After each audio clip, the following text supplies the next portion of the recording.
बिस्मिल्लाहिर्रहमानिर्रहीम। जो लोग इन पेज नया सीखना शुरू करते हैं तो उनको बाज़ औक़ात कीबोर्ड के ऊपर मौजूद जो कीज़ हैं उनके ज़रिए अपने मतलूबा हरफ तक पहुंचना मुश्किल हो जाता है। मसलन उनको याद नहीं रहता है कि मैं ए प्रेस करूंगा तो कौन सा उर्दू का लफ्ज़ आएगा, एस प्रेस करूंगा तो कौन सा हरफ आएगा, डी प्रेस करने से क्या आएगा। तो इस मुश्किल को हल करने के लिए इन पेज ने एक सहूलत दी है। आप अपने कीबोर्ड को देख सकते हैं कि किस बटन के नीचे कौन सा हर्फ मौजूद है।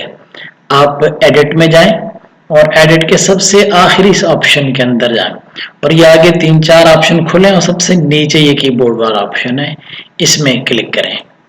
जब ये क्लिक किया तो आपका ये कीबोर्ड आपको वो दिखा रहा है। आमतौर पर जो कीबोर्ड यूज होता है ये वाला इस्तेमाल होता है। आप इसको क्लिक करें और ये व्यू पर क्लिक कर दें। ये देखिए ये आपके सामने इसने ये पूरा कीबोर्ड खोल दिया है। ये ऊपर वाली लाइन है, ये नीचे वाली है, ये दरमियान वाली और सबसे नीचे वाली।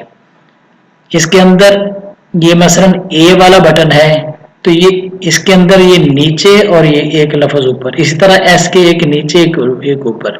जो नीचे वाले हैं ये बगैर शिफ्ट के इस्तेमाल होते हैं और ऊपर वाले अगर हमें हरूफ चाहिए तो शिफ्ट की दबाकर फिर हम ऊपर वाला हरफ ले सकते हैं।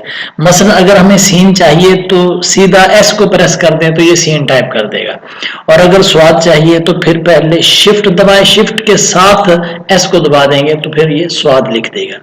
इसी तरह ये सारे हरूफ ऐसे ही हैं। अगर हमें पे चाहिए तो पी को प्रेस कर देंगे, पे लिख देगा, और अगर उसके ऊपर पेश डालनी है तो शिफ्ट के साथ पी प्रेस करेंगे तो फिर ये लिख देगा पेश।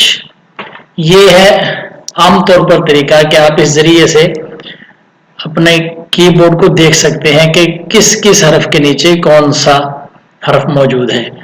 इसका आप प्रिंट भी निकाल सकते हैं। ये प्रिंट का ऑप्शन दिया हुआ है, यहाँ से आप प्रिंट में जाएं और प्रिंट निकाल कर अपने सामने वो सफ़ा रख लें और उसके मुताबिक आप अपना इन पेज यूज कर सकते हैं और बड़ी आसानी से आपकी प्रैक्टिस हो सकती है।